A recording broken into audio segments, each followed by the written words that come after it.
Hello.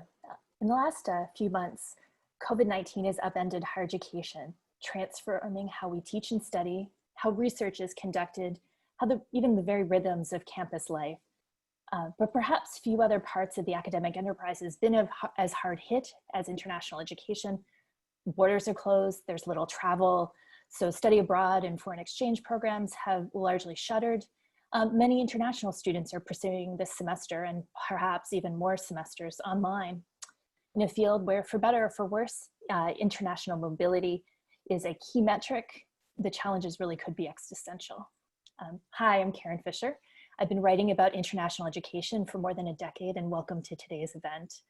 We're going to talk about the future of international education, both how it is being shaped by COVID and what it might look in the long term.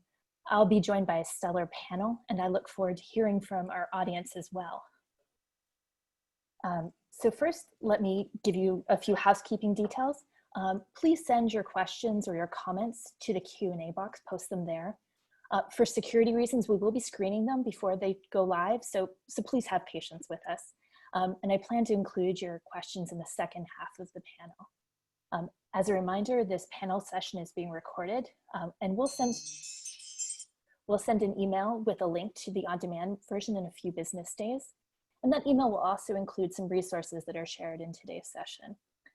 If you're having any technical issues, please send an email to connect@chronicle.com. That's connect@chronicle.com. And a staff person there will help you with any issues you're having. I want to thank the sponsor of today's broadcast, Keystone Academic Solutions.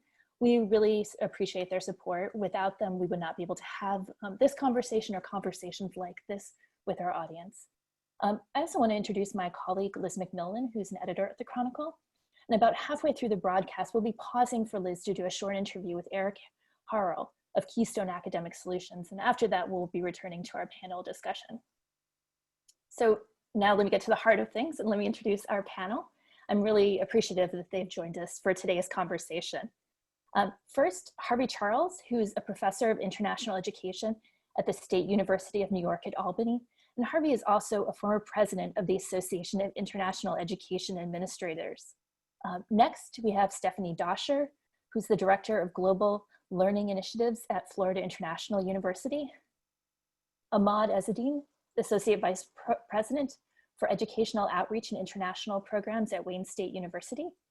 And Cheryl Matherly, who's a Vice President and Vice Provost for International Affairs at Lehigh University.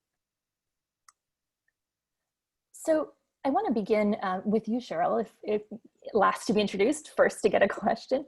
I think in the spring, colleges were really in triage mode. They were really just responding to the emergency of the coronavirus. But now that the new semester is beginning, I'd be really curious if you could tell us a little bit about what the new normal is like for international education. Well, I think that sort of assumes, Karen, that there is some kind of normal. I think everybody, all my colleagues here is in the same thing. It's whatever happens that particular day. I think there's a lot of issues in this. I think one is that we're trying to figure out what it means to be trying to manage direct international programs in a place when we're doing so much of it virtually. Travel isn't going to really be a component to that. Trying to do some kind of forecasting or planning ahead when we don't really know what's going to be happening 2 or 3 months down the road, much less where we are on this. And trying to do this in the context of navigating the particular realities that are going on with our own campuses, independent of the issues of international engagement. And so it's really complicated. I think, in our case, what we're really focusing on is both these issues of how do we continue to support our international students, the few that are here in Bethlehem, but really those that are not here and that are trying to begin their first year studies or graduate studies remotely, that are stranded at home and were not able to return, trying to deal with those issues and support there. And the questions about then what will happen in the spring. And at the same time, still looking then at our undergraduate students who want to continue with their other kind of international learning programs and thinking about how do we then continue to learn from what we had to pivot and do really quickly in the spring to think about which one of those are programs that we really want to seed and continue to be invested in as we go forward. And so it's navigating complex situations with very limited information. Madhvi, Cheryl laid out a ton of different priorities, and I wonder for you at Wayne State, how are you prioritizing? Where are you putting your greatest emphasis this fall in dealing with all aspects of international education?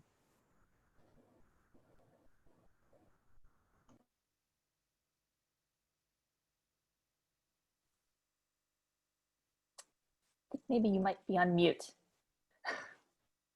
So I'm sure we missed part of a very good answer. I will start again. If we had a quarter for every time we said, someone, you're on mute, right? We would be rich. All of us would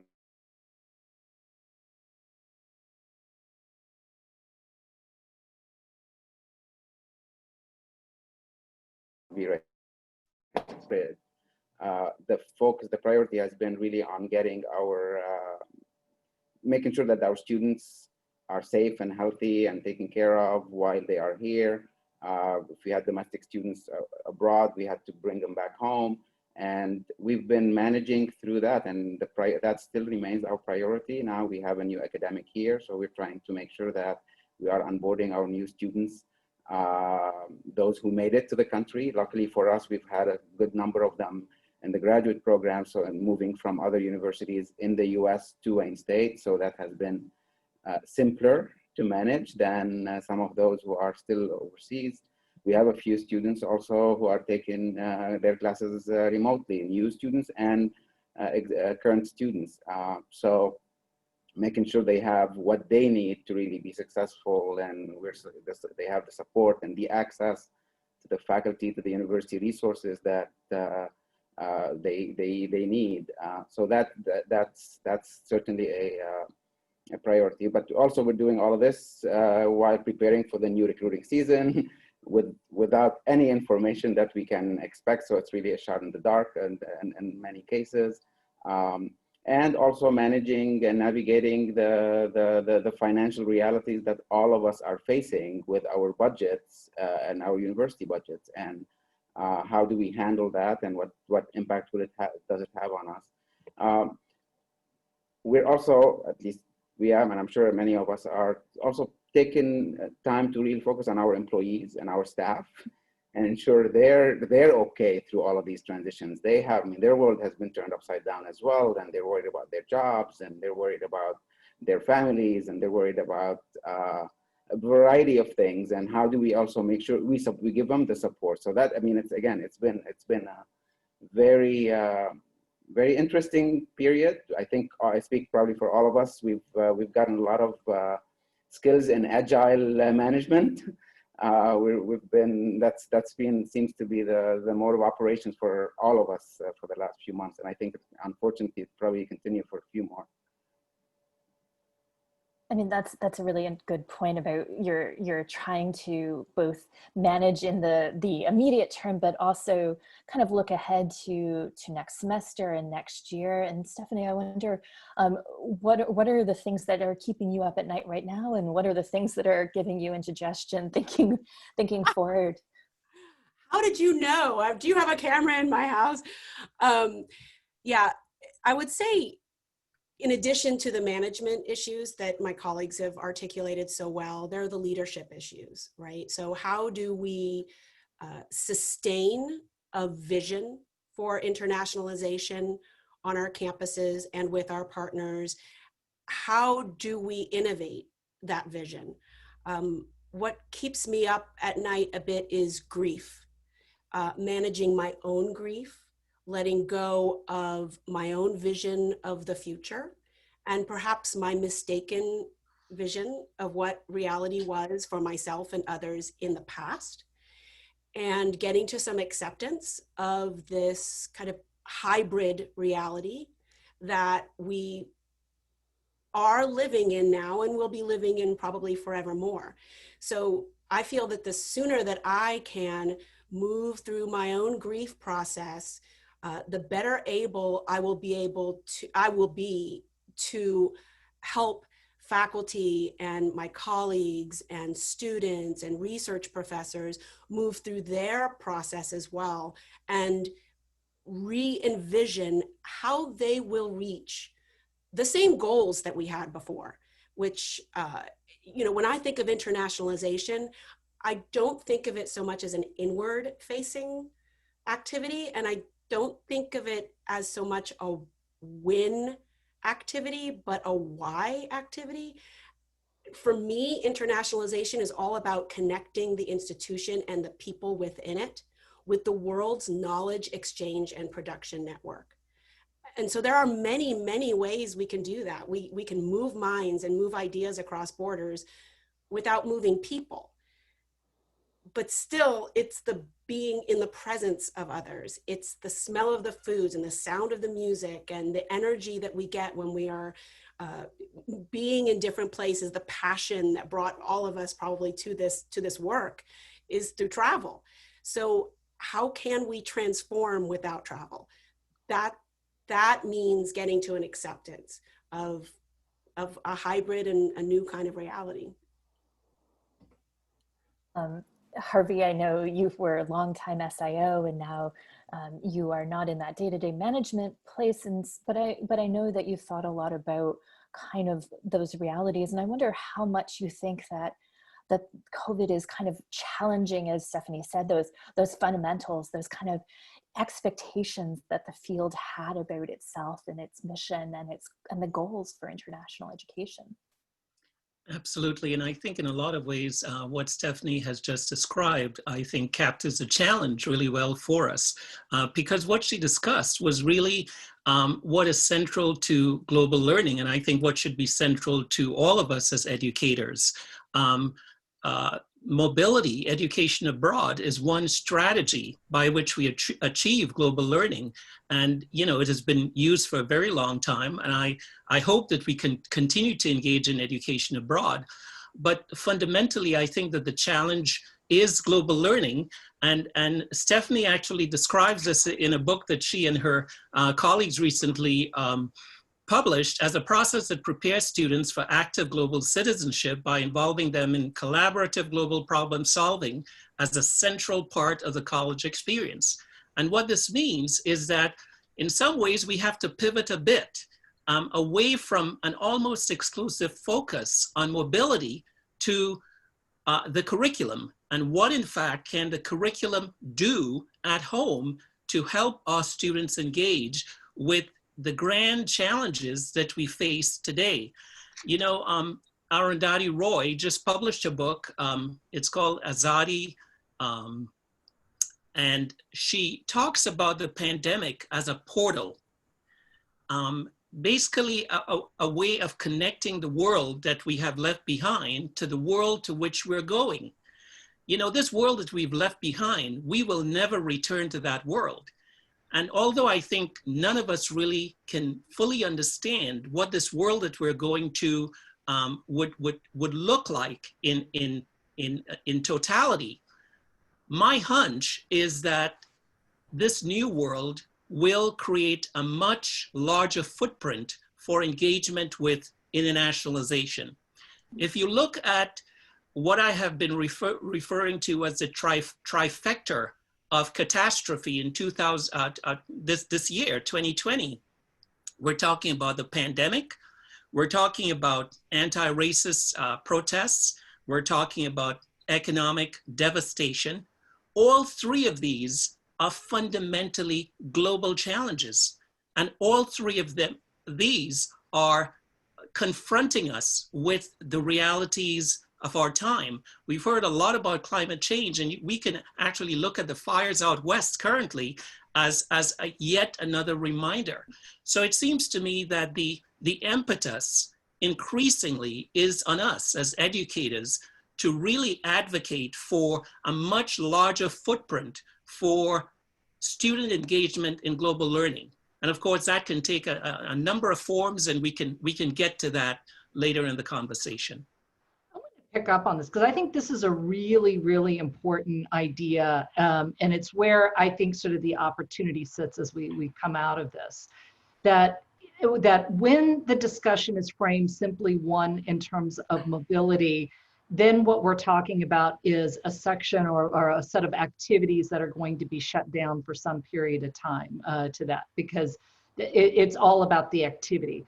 But instead, I think what's really happening is what was always there, but it's really, I think, forcing international educators back to being really clear on the purpose for what the work is that we're doing. And I think Stephanie and Harvey really made really clear points to this. And I think any of us who work in higher ed are aware that the nature of the business has always been global, always been international. And we sit right on the edge of those issues now and see those in some really fundamental ways, kind of critical to the work that we're doing. And so in many ways, even that we're at a point in time that this work is even more important, but it's incumbent on us to be able to continue to keep that sort of front and center for why that's the case, being clear on the purpose, articulating the relationship to the mission of our respective institutions. All of that becomes really critical, because then that's what opens up then the kinds of work that Stephanie and Harvey are talking about, of pushing this out of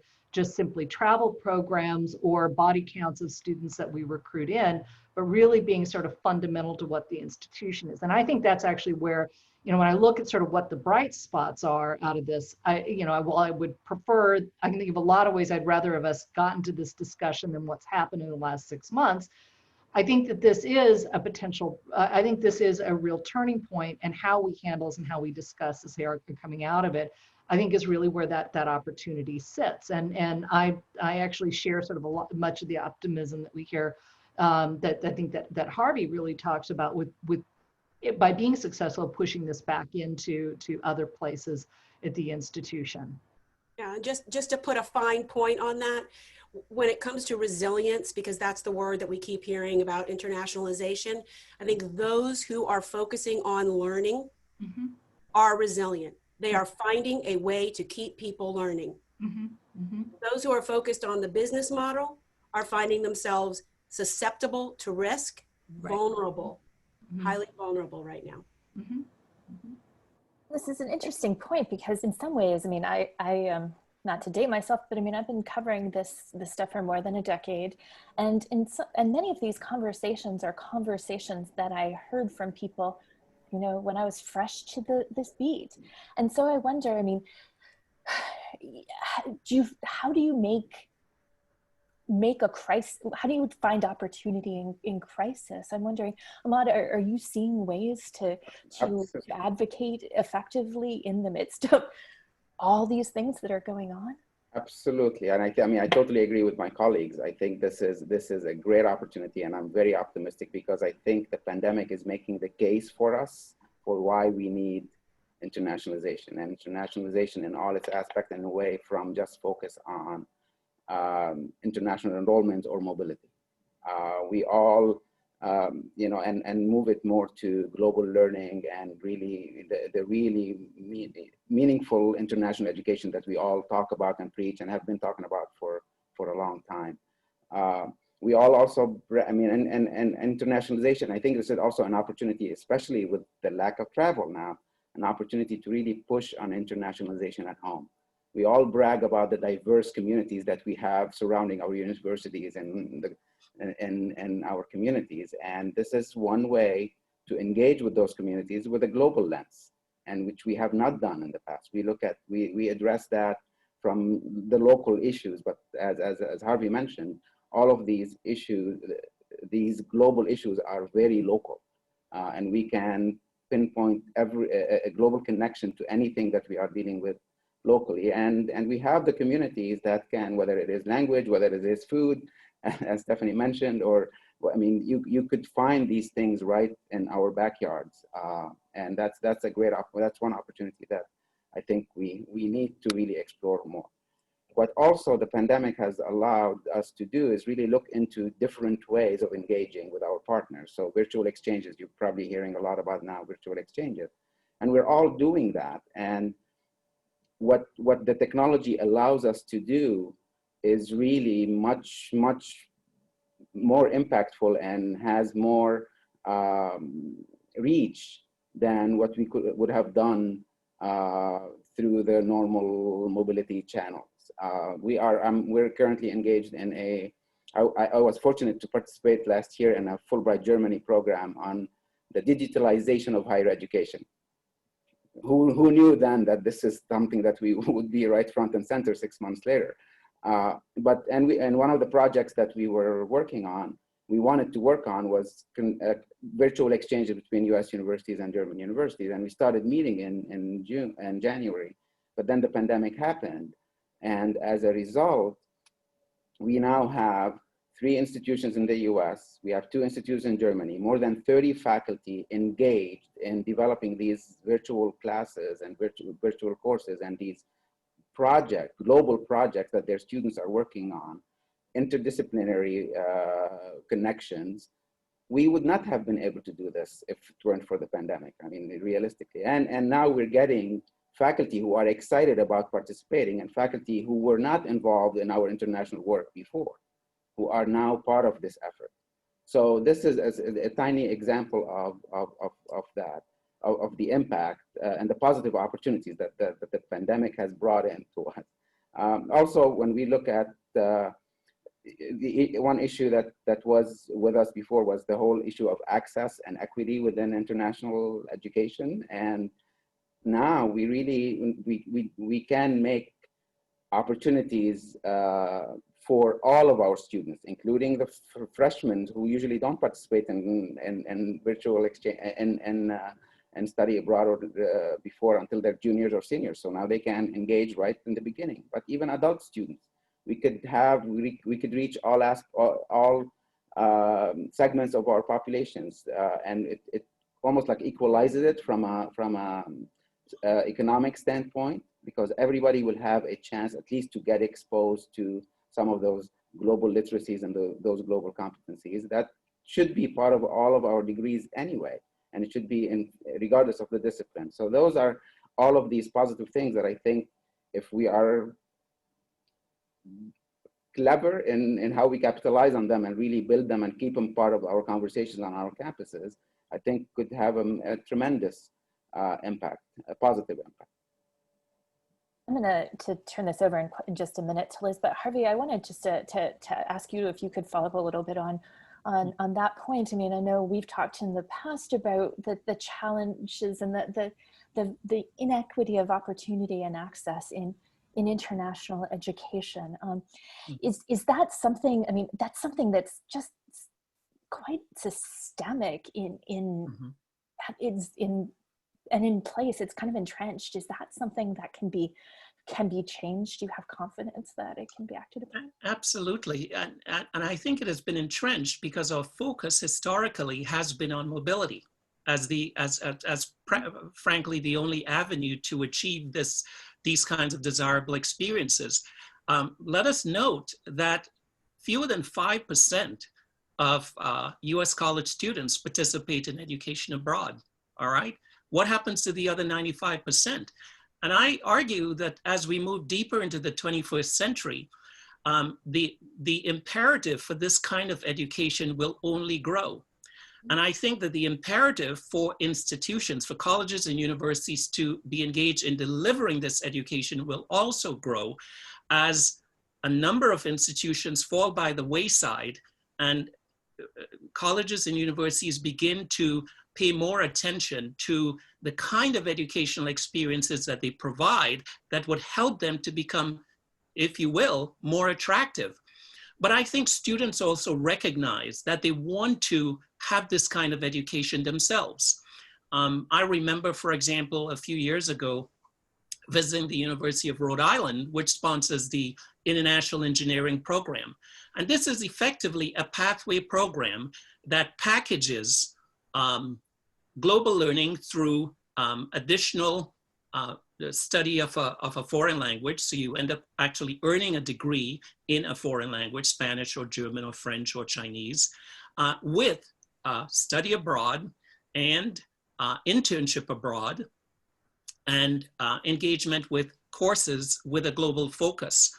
And I remember a student saying to me, just in a very blunt way, he said, you know, I left Chicago and came here because of this program, and the kind of learning experiences it would afford me.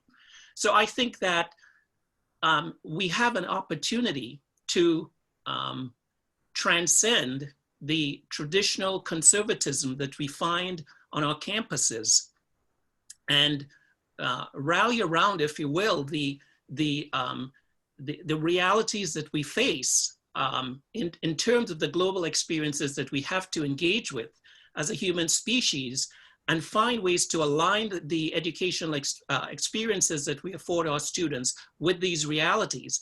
And in so doing, the issue of access goes away, because these are experiences that would be afforded to all students. It would be part of what it means to have a college experience. And Harvey, I would add one critical factor to this, is that I think while everything you said was true a year ago, now because of the pandemic and because there was success with this, people actually no longer see this as the second tier experience, but instead have seen that now it has become not only possible, but a desirable option. And we're hearing things now that I would have never heard from faculty and students before, because we had to do virtual internships. A year ago, nobody wanted to do a virtual internship because it was less than the real thing perceived as such. Now that they did it and realized it was pretty cool and it worked and it was a significant learning experience, I think it's now going to end up being something in sort of the regular set of offerings of things, in a way, and so there's an acceptance for that, which I think is what also sort of fundamentally changes this access issue, is that it's no longer something of a real versus virtual. I think they're going to be alongside each other as just different choices to that. And Stephanie, I mean, this is really your area of expertise in this. Well, I would say, Stephanie, I'm sorry, can I just? No, I understand. Yeah, I'm sorry.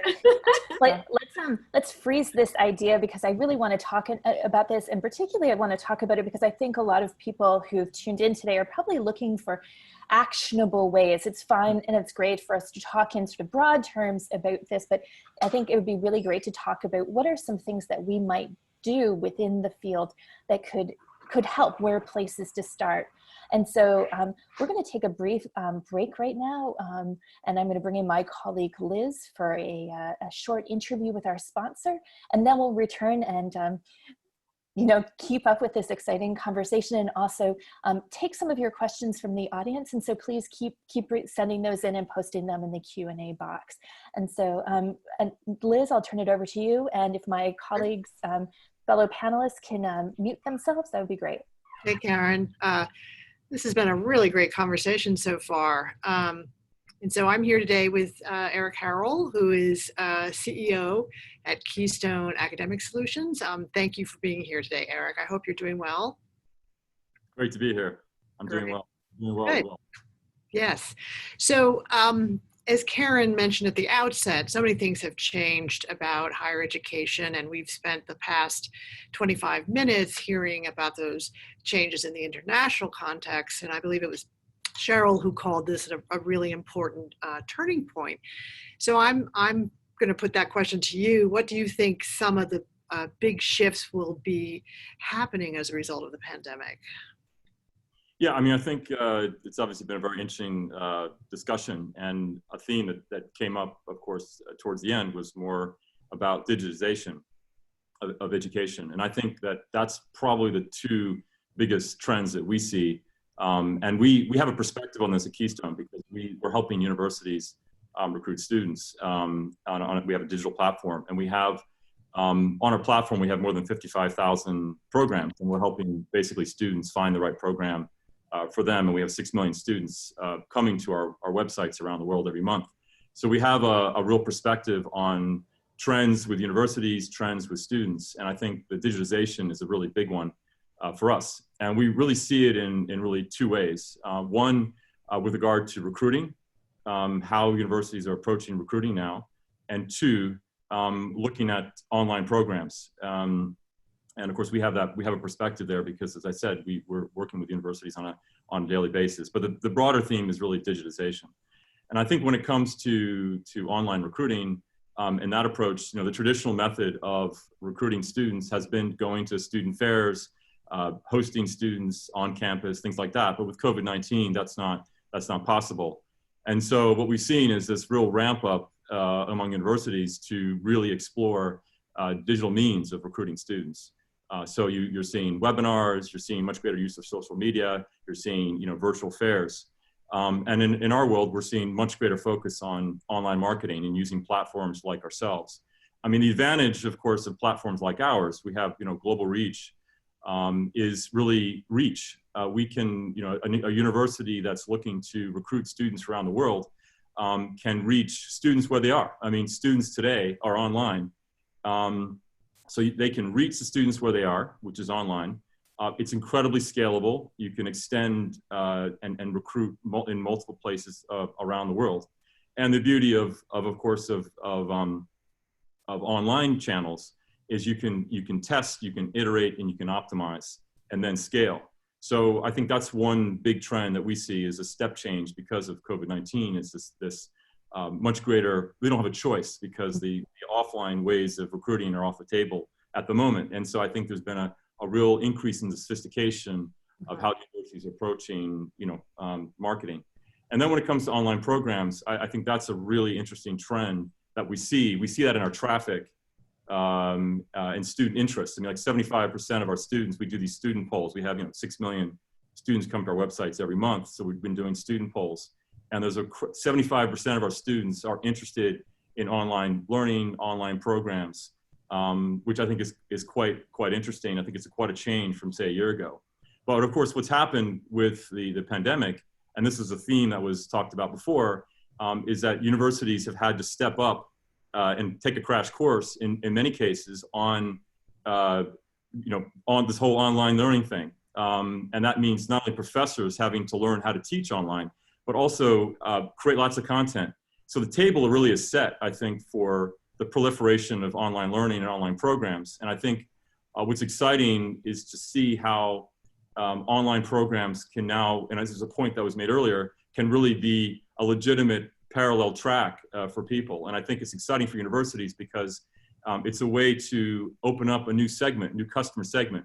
You have the traditional on-campus experience, and that's for certain people. But you have a lot of people in this world who, because of family reasons, because of jobs, are not able to travel and be on campus. And of course, the thing about online is typically, we know it's a lower price point. So all of a sudden, it's accessible to a much broader array of students. I think that's an exciting thing for universities because I think it offers up new revenue sources. I think it's exciting because it's a way for them to extend their brand beyond the on-campus limitations of on-campus. But I think it's also very exciting, and this is a point that was made, I think, very well with the panel, is it all of a sudden gives many more students around the world access to high-quality education through online means. So I think those are, I think, two of the biggest trends. Mm-hmm. I mean, we see that on-campus is still, in terms of universities, there's still a lot of focus on campus, but we're seeing a tremendous increase in focus on online programs from universities. Mm-hmm.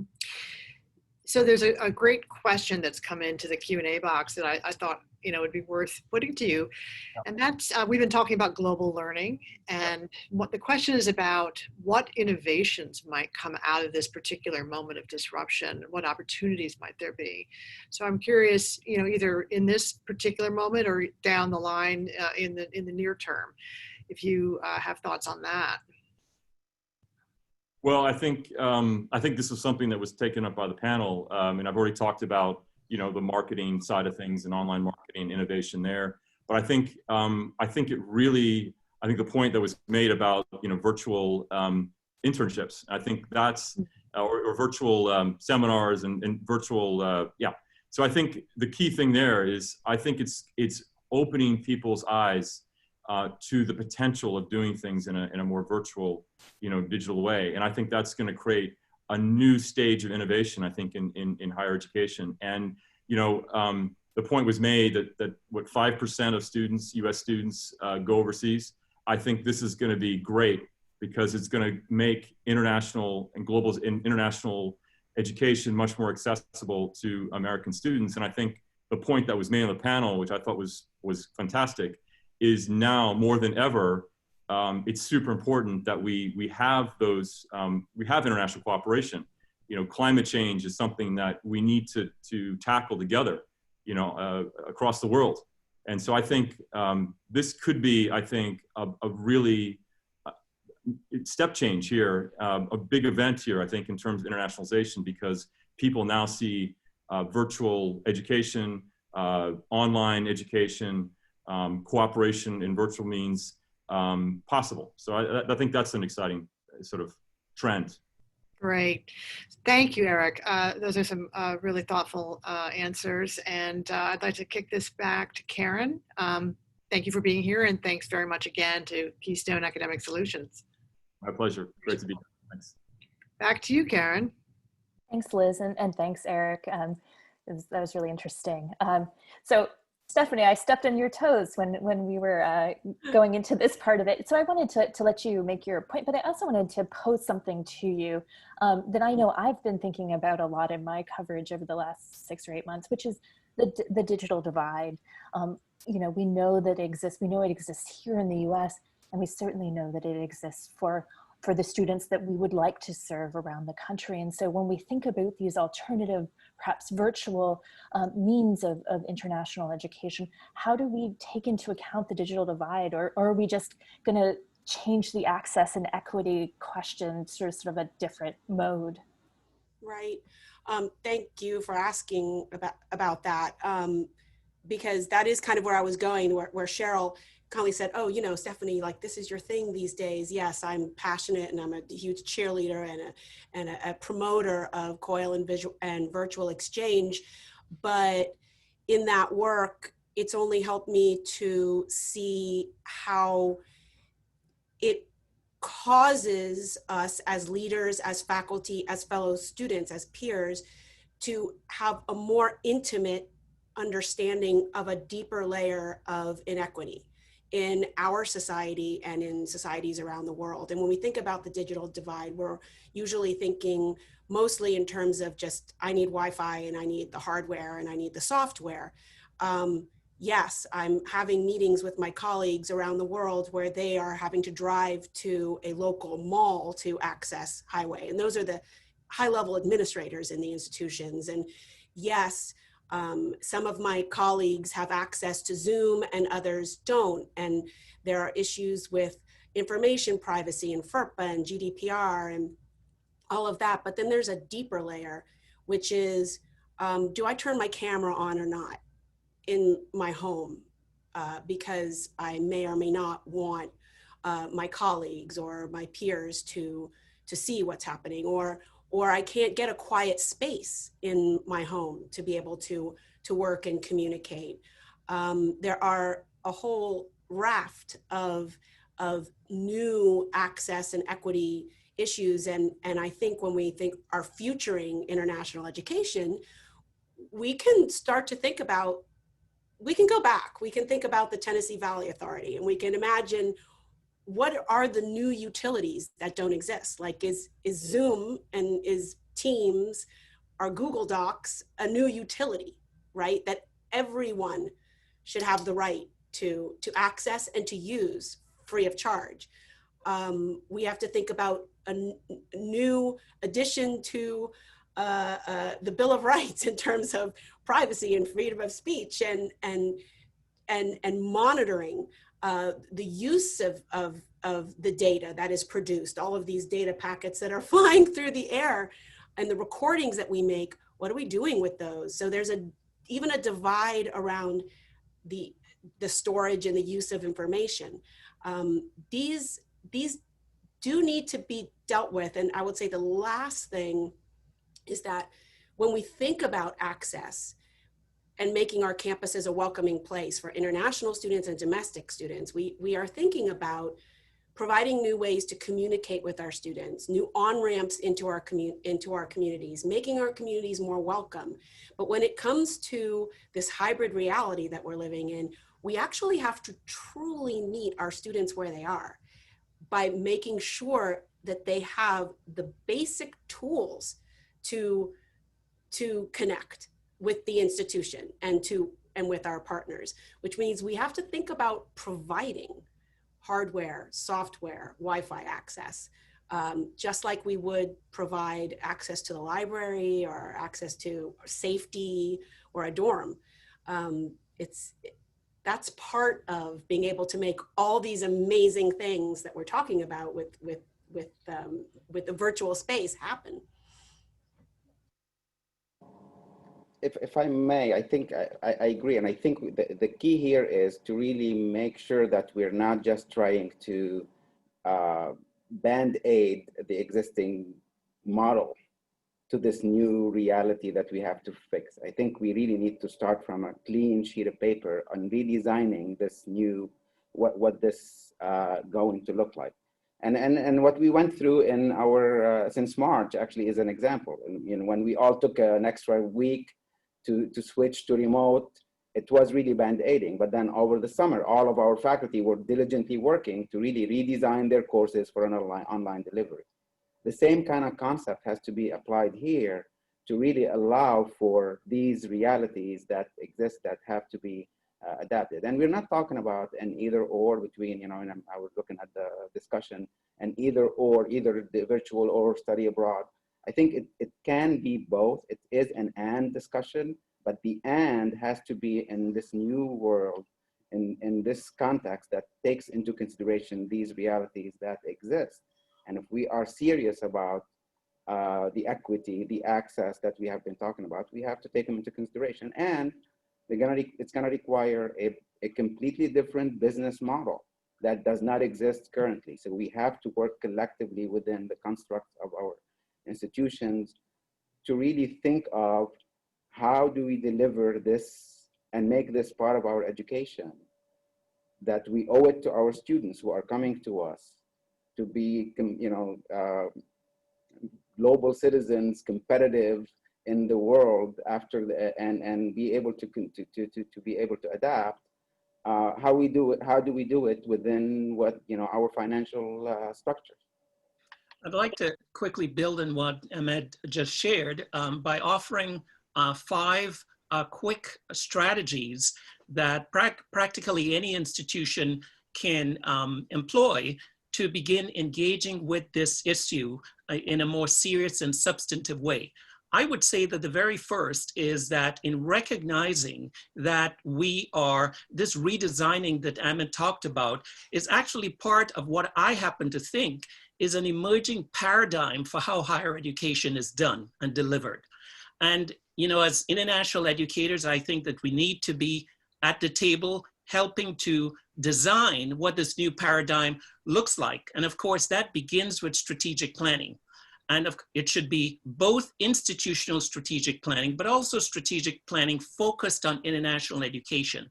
And by the way, strategic planning doesn't cost anything. So cost is a non-issue here. But I think, and I would hope that part of this strategic planning, we're also able to make a commitment to not only continue with the development of learning outcomes, but to begin to talk about articulating global learning outcomes. And that needs to happen at the level of courses, at the level of majors, at the level of academic departments, and even at the level of the institution itself. The third, I would say, is that we need to create opportunities for students to be engaged in research activity that are focused on the grand global challenges that we face. Research universities and honors programs tend to do that as a matter of course. But it is not always true that students, as many students as we would think, get these opportunities to engage in research, and to the extent that we can try to broaden that and make it more democratic if possible, and recognizing that many institutions are not set up to do a whole lot of research, but recognizing the value of this activity and to the extent possible, facilitate opportunities for students to do this, I think it would be a good thing. And in fact, there are a number of institutions that are already doing this kind of thing. I very much wish and hope that more institutions would see the value in doing this. The fourth strategy would be to partner with institutions abroad in terms of study, but also in terms of research.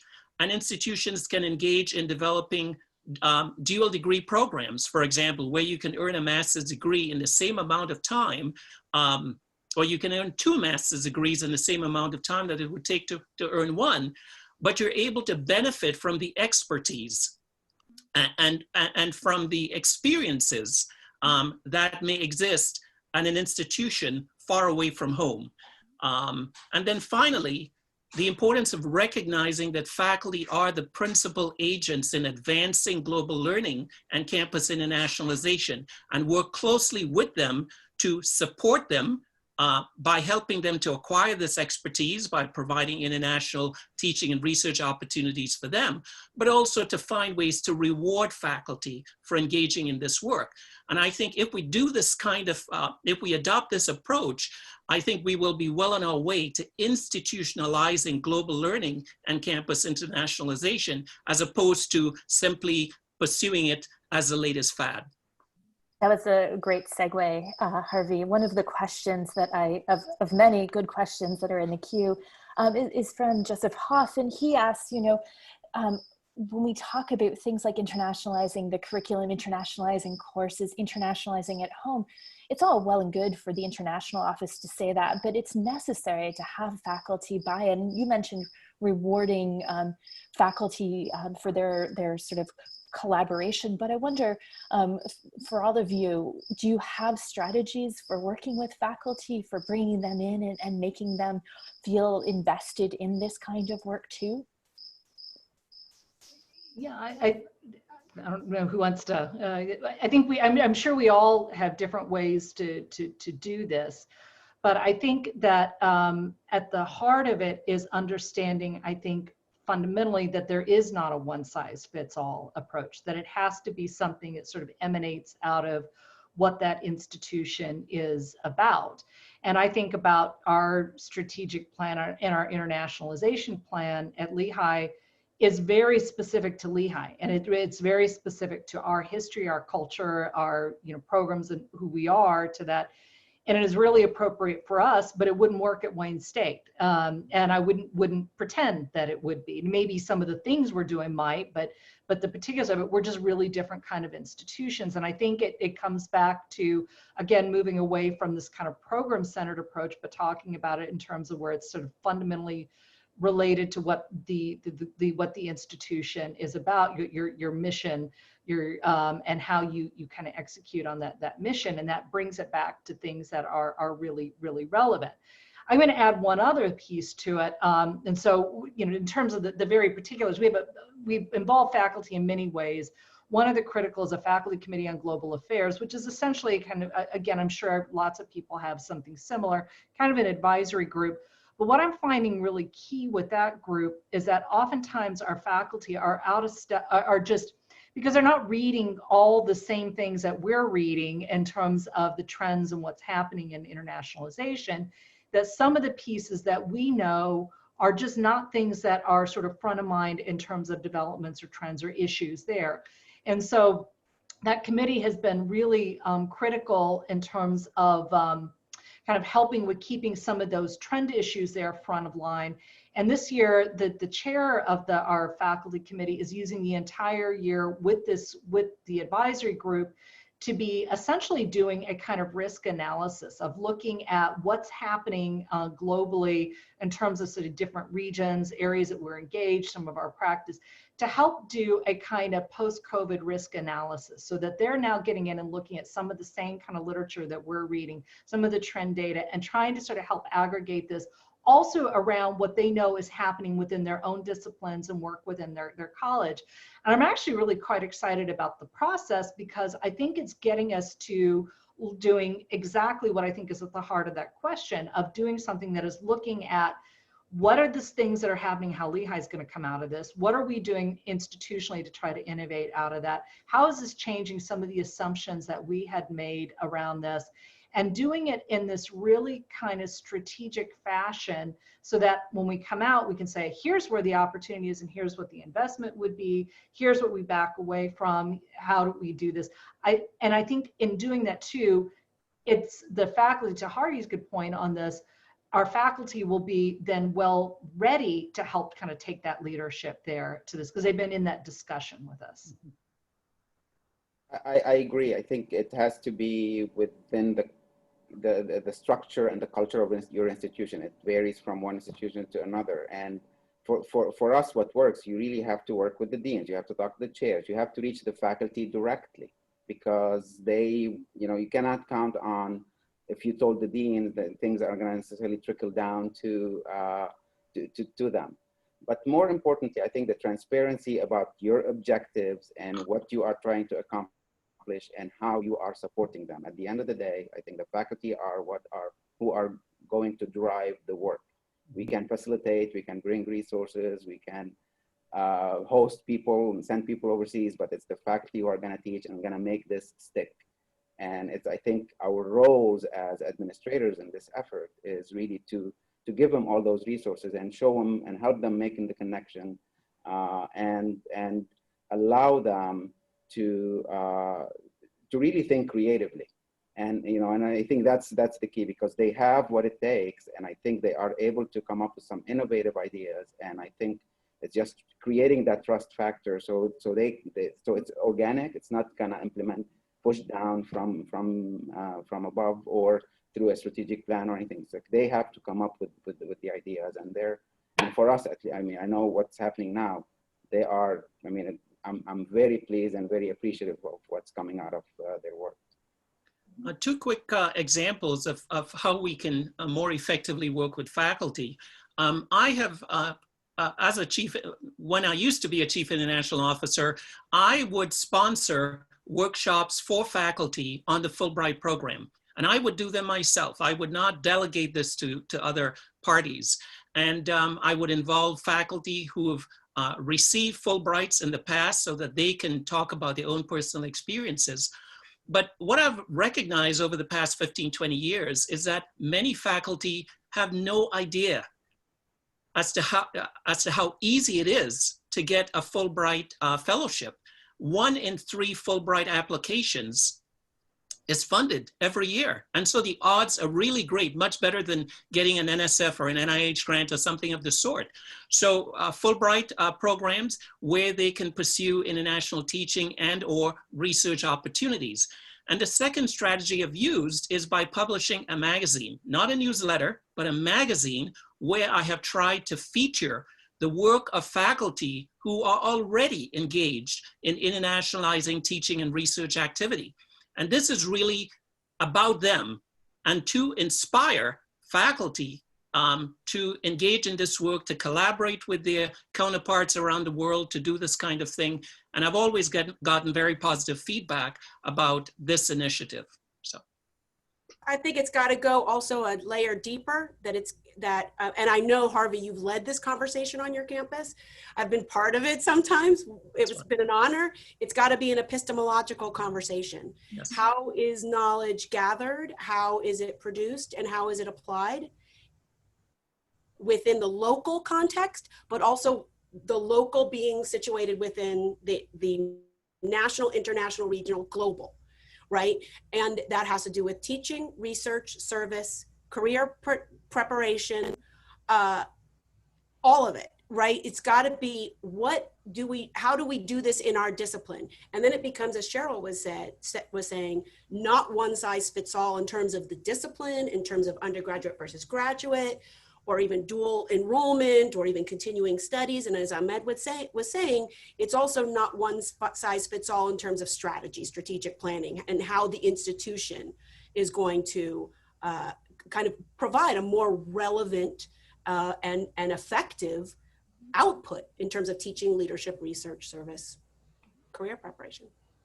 Let me quickly, we're amazingly, we're quickly running out of time here, but let me combine sort of two questions that kind of are getting at two sides of this same issue. One is, somebody said in the Q&A box, look, we still, people still, our students still think of virtual exchange as second class, as second best. Many of them are holding out for the quote unquote real thing. And so how do you sort of change that historic mindset? And then somebody else said, are we writing off mobility? Are we writing off study abroad? And so how do you do something, how do you sort of strike the right balance so that you are both investing in this and getting people excited about this sort of new opportunity that perhaps they've not thought about as much in the past, but how do you keep mobility as a piece of this conversation?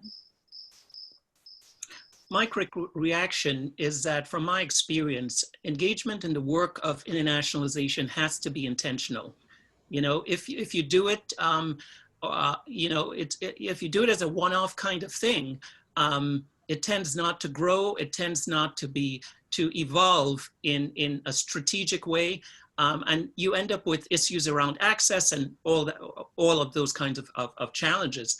So I think the question about writing off education abroad, not at all. I think of what we are talking about as actually growing the pie.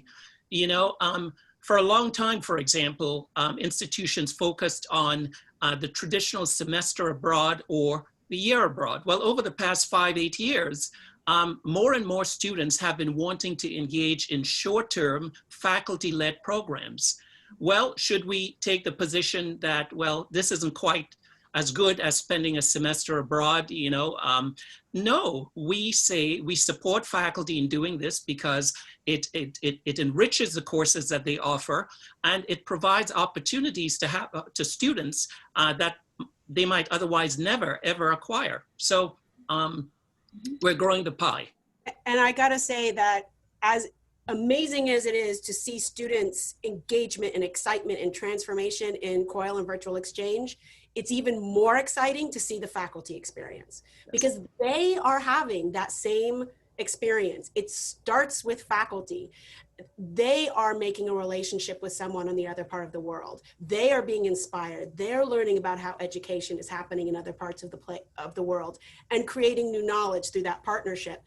And so I think if we really want to get to the students, we have to go to the faculty first, supporting them, engaging them, investing in them.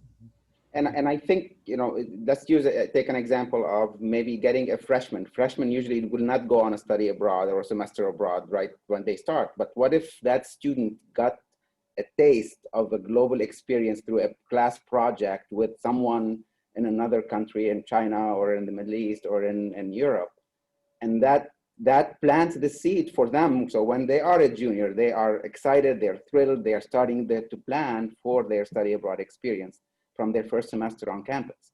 So that's how we need to think of it. And then from a faculty standpoint, how can we get the faculty to really do it seamlessly without making almost a big deal out of it? So that your projects, for example, can they include a small component that has that connection, that global connection, and give the students that exposure and show them how valuable it can be and how comparable to something, I mean, some other experiences it can be. And then let the courses and the experiences speak for themselves instead of us trying to convince them about it. Oh, sorry, Cheryl.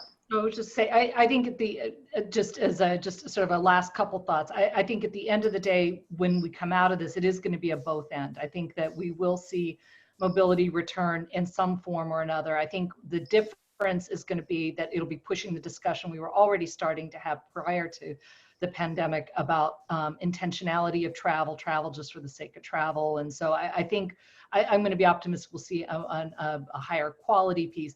But I think that this is really, in terms though of so the future then of the virtual component, I think the real aspect to that though will be taking full advantage of what are the unique aspects of things that can happen virtually that can't happen in person to that. And I was reminded of that this morning. I was in a Zoom call with a group of students who were to be part of an exchange program we do with Japan, couldn't do it, been doing some creative virtual piece. And the thing that I heard about from the students as they were talking about what they liked most about the virtual was the aspect for intimate conversations with the kinds of thought leaders, influential people they couldn't have had otherwise. And in short, the students were picking out those parts to the program that were those things that could only happen virtually that made it better. And I think that's the kind of intentionality that everyone here has been talking about. And I think ultimately why we will see both become sort of standard as part of the portfolio that we are all making available. Great. Well, Cheryl, I think that's actually a great note to conclude on. So I want to thank everyone in the audience for all of your questions. And I really apologize for not being able to get to them all. But please know that we do read them all. And speaking for myself, they really do inform my coverage. And so I really appreciate it. I also want to say thank you to Keystone Academic Solutions for underwriting today's presentations. We really appreciate their support. And then I want to thank my panelists for this really exciting and illuminating discussion. It's really been fascinating. So thank you for taking the time out of your very busy schedules. And just a reminder to everybody listening here, we're recording this and we will be sending you a copy and also including some of the resources that have come up in the Q&A and people have been asking about. They will be included as well. So thank you, everyone. Hope you have a great rest of your day. Thank you.